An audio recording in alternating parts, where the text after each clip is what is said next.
Hi, welcome to the tutorial of Java programming. Last tutorial we looked at the while loop.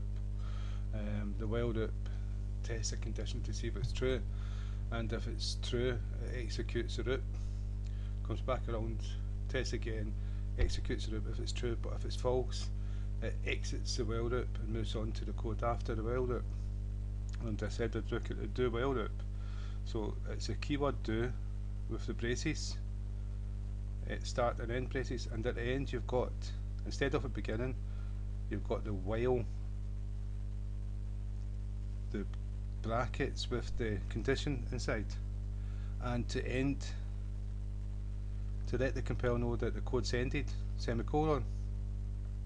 And so if this condition is true, it will loop, but the difference between while and do, a do loop will always execute the code, always, at least one time,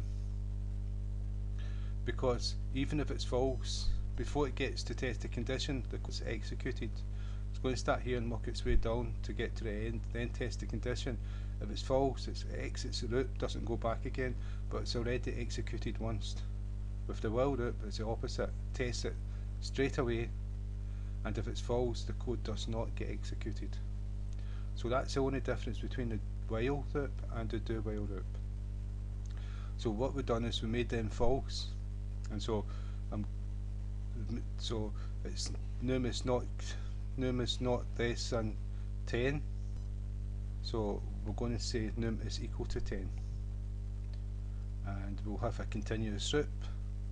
And so what we need in here is num equals num plus 1 semicolon. So it's going to start at 10. We'll start it at 8 and it'll do it twice. And so it's going to start at 8, it's going to get executed, and we're going to put this inside the code. So we're going to looping do loop. And so if we run it, it should do it twice. Right, okay, looping do loop. Okay, because we've changed that, I'll try it now. Okay, we've just got it once, so it was not equal to 10, and so it exited.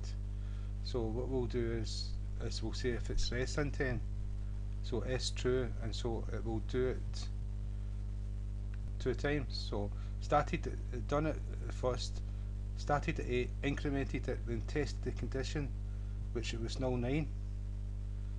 So looped again, 9, printed the loop, changed it to 10, test the condition, and it was no longer less than 10, so exited the loop.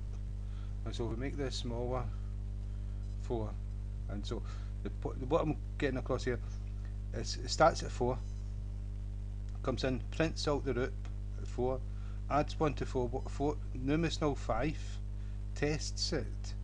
So now the first time it tests it is at 5, and so the code is all processed before it's incremented. And so when it gets to 9, it's executed and tested here at 10 and exits the loop. So let's see what happens here. So because we've changed 4 num to 4, this condition is true for 1, 2, 3, 4 times, and then it exits the loop and does 2 of these. So what we do is we need to make this false.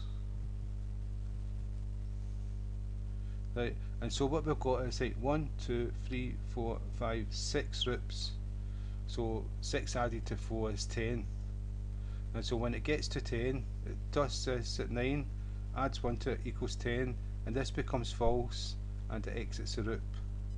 So it's the same as a while loop, but the do loop always executes the code at least once, and then after the first loop, it tests the condition to see if it's true or false. And so But the next tutorial is going to be the for it. So again, I'm going to thank you for your time, and I just hope that's helped someone. No, that's the whole idea of this.